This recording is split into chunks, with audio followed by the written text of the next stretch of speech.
तो स्टूडेंट्स, क्या आपको भी इंग्लिश रीडिंग करना नहीं आता है? यानी कि मेरे कहने का मतलब है, जब भी आप किसी वर्ड को पढ़ना चाहते हो तो वर्ड को पढ़ने नहीं आता है, या फिर किसी सेंटेंस को भी पढ़ना चाहते हो तो सेंटेंस पढ़ नहीं पाते हो, और ना ही उसका हिंदी समझ में आता है आपको। चाहे वो किसी भी इंग्लिश स्टोरी को भी आप पढ़ने जाते हो तो इंग्लिश स्टोरी को ना तो पढ़ पाते हो ना ही समझ पाते हो। तो इन सारी समस्याओं का समाधान आपको एक ही वीडियो में मिलने वाला है, क्योंकि आज हम लाए हैं आप सभी के लिए एक छोटा सा स्टोरी, जिनको कैसे रीडिंग करना है, कैसे उसे हिंदी में समझना है, एक एक वर्ड का उच्चारण नियम क्या होगा, है ना, ये सब कुछ हम बताने वाले हैं एक ही वीडियो में। तो आप लोग ध्यान से बने रहिए, है ना। और अगर आप लोग चैनल पर न्यू आए हो तो चैनल को सब्सक्राइब करके बेल आइकन दबा लीजिए, रोज रोज रीडिंग की प्रैक्टिस करने के लिए, ठीक है। और हो सके तो वीडियो को लाइक भी जरूर कर दीजिएगा, ठीक है। तो चलिए शुरू करते हैं। यहाँ पर हम टॉपिक देख सकते हो, क्या लिखा हुआ है, बी ऑनेस्ट, यानी कि ईमानदार बनो, ठीक है। तो इसका मतलब हुआ, बी का मतलब क्या होता है, होना, ठीक है, या फिर आप बोल सकते हो बनना, ठीक है। और ऑनेस्ट का मतलब क्या होता है, ईमानदार, क्या होता है, ईमानदार। तो ये भी आपको याद रखना है, ठीक है। तो बी ऑनेस्ट यानी कि ईमानदार बनो। चलिए, तो आपको भी ईमानदार बनना है, चैनल को सब्सक्राइब करके बेल आइकन दबा लेना है, ठीक है। चलिए पढ़िए, आप लोग जो है ना मेरे पीछे पीछे पढ़िएगा, पढ़िए। Honesty is a good habit. क्या आपको इसका मतलब समझ में आया अभी? अगर आ गया है तो कमेंट में यस जरूर लिखिएगा, नहीं आया है तो नो लिखिएगा, ठीक है। देखते हैं किनको किनको आया है। चलिए, तो ऑनेस्टी इज एक बार और पढ़िए, honesty is a good habit, यानी कि ईमानदारी एक सॉरी हाँ, ईमानदारी एक अच्छा आदत है ना, ऐसे बोल सकते हो। ईमानदारी एक अच्छा आदत है। तो देखिए, ऑनेस्टी मतलब ईमानदारी, तो आपको ऊपर क्या होता है, ईमानदारी होता है, याद रखना। ऑनेस्टी मतलब ईमानदारी, और गुड का मतलब क्या होता है, अच्छा, अच्छी, ठीक है। और हैबिट मतलब क्या होता है, आदत होता है, तो ये आपको याद रखना है। तो ईमानदारी एक अच्छा आदत है, अच्छी आदत होती है, ऐसा भी बोल सकते हो, ठीक है। अब देखिए नेक्स्ट सेंटेंस क्या है, पढ़िएगा मेरे साथ, पढ़िए। I am an honest boy. क्या आपको इसका मतलब समझ में आया? कमेंट अगर आ गया हो तो यस लिखिएगा, नहीं आया तो नो लिखिए। पढ़िए, I am an honest boy, यानी कि मैं एक ईमानदार लड़का हूँ, इसका मतलब हुआ, ठीक है। समझ में आ गया आपको? देखिए, तोड़ का कैसे पढ़ना है, आई एम यानी कि मैं हूँ, एन ऑनेस्ट यानी कि एक ईमानदार, बॉय यानी कि लड़का, यानी कि मैं एक ईमानदार लड़का हूँ, है ना। तो ऐसे इसको समझना है, ठीक है। चलिए, अब देखिए नेक्स्ट सेंटेंस क्या है, पढ़िएगा मेरे साथ, पढ़िए। I always speak the truth. क्या है, I always speak the truth. क्या आपको ये वाला सेंटेंस समझ में आया? अगर आया तो थ्री और लिख करके यस लिखिएगा, यानी कि तीसरा सेंटेंस, ठीक है। तो देखते हैं किनको किनको समझ में आया है, थ्री करके और यस लिखिए। तो देखिए, ऑलवेज का मतलब होता है हमेशा, ये आपको याद रखना है, हमेशा, ठीक है। और स्पीक का मतलब होता है बोलना। क्या होता है स्पीक मतलब बोलना। और ट्रूथ का मतलब होता है सच, ठीक है। तो इसका मतलब ही बता दिया आपको, हम याद रखना है, कॉपी में नोट भी कर सकते हो आप। तो आई ऑलवेज यानी कि मैं हमेशा याद रखता, हमेशा, मैं हमेशा स्पीक यानी कि बोलता हूँ, द ट्रूथ यानी कि सच, मैं हमेशा सच बोलता हूँ, इसका मतलब हुआ, ठीक है। तो समझ में आ गया आपको? फिर भी कोई डाउट है तो कमेंट कर सकते हो। पढ़िए मेरे साथ, माय पेरेंट्स लव मी। एक बार और, माय पेरेंट्स लव मी, यानी कि मेरे माता पिता मुझे प्यार करते हैं, इसका मतलब हुआ, ठीक है। तो यहाँ पर पेरेंट्स मतलब क्या होता है, माता पिता, ठीक है। लव मतलब प्यार, मी मतलब मुझे, ठीक है। तो समझ में आ गया, इसका मतलब भी आपको बता दिए। चलिए, अब देखिए नेक्स्ट सेंटेंस क्या है, पढ़िए मेरे साथ। माय टीचर्स ट्रस्ट मी, ठीक है। एक बार और पढ़िए, माय टीचर्स ट्रस्ट मी, है ना। अब इसका एक एक वर्ड का मतलब समझिए। तो माय मतलब क्या होता है, मेरा, मेरी, आपको पता होना चाहिए। टीचर्स मतलब शिक्षक को, ठीक है, क्योंकि पूरा फॉर्म है। ट्रस्ट मतलब होता है भरोसा, ठीक है। और मी मतलब मुझे, ठीक है। तो माय टीचर्स ट्रस्ट मी यानी कि मेरे शिक्षकों मुझ पर भरोसा करते हैं, ठीक है, इसका मतलब होगा। या फिर मेरे शिक्षकों को मेरे मुझ पर भरोसा है, ऐसा भी बोल सकते हो। तो ट्रस्ट पर ना, इसको ट्रूस्ट नहीं, यू का जो चरण है यहाँ पर क्या होता है, अ होता है, आपको याद रखना, ठीक है। अब देखिए नेक्स्ट छोटा सा सेंटेंस है, इसको तो सबको समझ में आना चाहिए।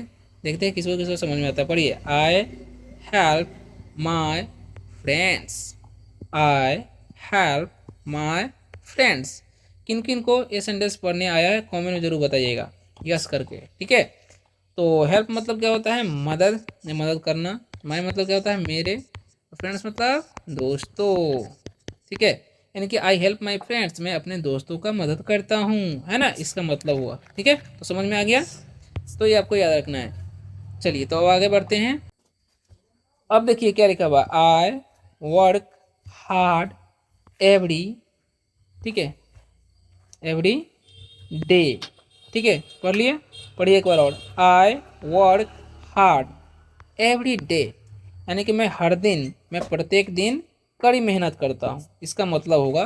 कैसे समझना है जरा ध्यान से देखिए। आई वर्क यानी कि मैं काम करता हूँ, वर्क मतलब क्या होता है, काम या फिर काम करना, और हार्ड मतलब होता है कड़ी। एवरी मतलब क्या होता है, प्रत्येक। डे का मतलब दिन, ठीक है।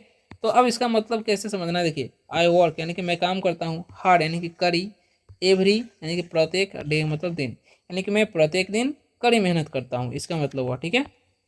चलिए अब देखिए क्या लिखा हुआ है, I never tell a lie. I never tell a lie. अब इसका मतलब क्या होगा, जरा ध्यान से देखिए। देखिए, नेवर का मतलब होता है कभी नहीं, नेवर मतलब कभी नहीं, ठीक है। और लाई मतलब क्या होता है, झूठ। क्या होता है लाई मतलब, झूठ, ठीक है। और टेल मतलब क्या होता है, बताना, बोलना, कहना बोल सकते हो, ठीक है।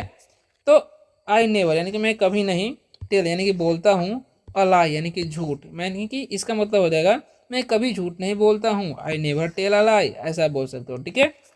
चलिए अब देखिए नेक्स्ट सेंटेंस क्या है, पढ़िए मेरे साथ।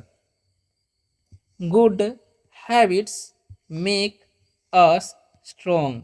पढ़िए, good habits make us strong, ठीक है।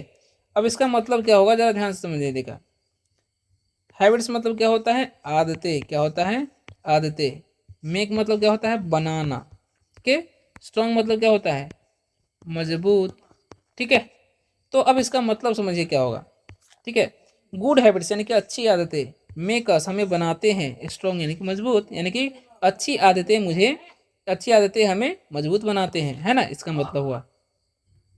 अब देखिए क्या लिखा हुआ है, everyone likes an honest person. पढ़िए, everyone likes an honest person, ठीक है। अब इसको समझिए ध्यान से, देखिए, एवरी वन मतलब क्या होता है, प्रत्येक। क्या होता है, प्रत्येक। लाइक्स मतलब पसंद करता है, ठीक है। और ऑनेस्ट मतलब क्या होता है, पता ही है आपको, पर्सन मतलब व्यक्ति। क्या होता है, व्यक्ति, ठीक है। पर्सन मतलब क्या होता है, व्यक्ति, ठीक है। तो इसका मतलब ही आपको बता दिया, आप समझिए। देखिए, एवरी वन लाइक्स यानी कि सभी सभी पसंद करते हैं, एन ऑनेस्ट यानी कि एक ईमानदार पर्सन है कि व्यक्ति को, यानी कि सभी एक ईमानदार व्यक्ति को पसंद करते हैं, इसका मतलब हुआ, ठीक है। अब देखिए नेक्स्ट सेंटेंस क्या है, आई फील हैप्पी। क्या लिखा हुआ है, आई फील हैप्पी, ठीक है। अब इसका मतलब क्या होगा, देखिए, यहाँ पर फील का मतलब होता है महसूस करना। क्या होता है, महसूस करना, ठीक है। तो आई फील हैप्पी, हैप्पी का मतलब क्या होता है, हैप्पी का मतलब होता है खुश, ठीक है। तो आई फील हैप्पी यानी कि मैं खुश होता हूँ, ठीक है, इसका मतलब हो जाएगा, है ना। अब देखिए क्या लिखा हुआ है, honesty is the best policy. Honesty is the best policy, ये इस कहानी का सीख है, ठीक है, मॉरल है, वैसे समझ सकते हो। तो ऑनेस्टी मतलब क्या होता है, ईमानदारी। क्या होता है, ईमानदारी, ठीक है। और बेस्ट का मतलब होता है सबसे, क्या हो जाएगा, सबसे अच्छा, ठीक है। और पॉलिसी मतलब होता है नीति, ठीक है। तो अब इसका मतलब क्या हो जाएगा, ध्यान से देखिए, honesty is the best policy यानी कि ईमानदारी ही सबसे अच्छी नीति है, इसका मतलब हुआ, ठीक है। तो सब कुछ का मतलब भी बता दिया आपको। और अभी आप लोगों को प्यारा सा कमेंट करके बताना है कि ये वीडियो आप सभी को कैसा लगा, मज़ा आया कि नहीं। और ऐसे ही रोज़ रोज़ इंग्लिश रीडिंग की प्रैक्टिस करना चाहते हो, कुछ नया सीखना चाहते हो, तो आप इस चैनल को सब्सक्राइब करके बेल आइकन दबा लीजिएगा, शेयर कर दीजिएगा उन दोस्तों के साथ जो भी इंग्लिश रीडिंग की प्रैक्टिस करना चाहते हैं। मिलते हैं नेक्स्ट वीडियो में, तब तक के लिए बाय बाय, टेक केयर।